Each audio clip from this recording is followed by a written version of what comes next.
Hello everybody and welcome. In this video I will show you how to pair your headphones Philips with your MacBook. You have to start by click on the Windows icon. Now go to Settings.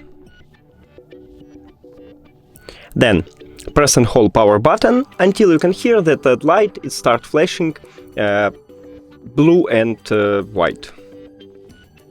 Here we go. Now we should see our headphones on the list. Did we? Yeah. Then click Connect. And we did it! Thank you for watching this video. If you found it helpful, please consider subscribing to the channel and leave the like on the video. It's really important to us. See you later!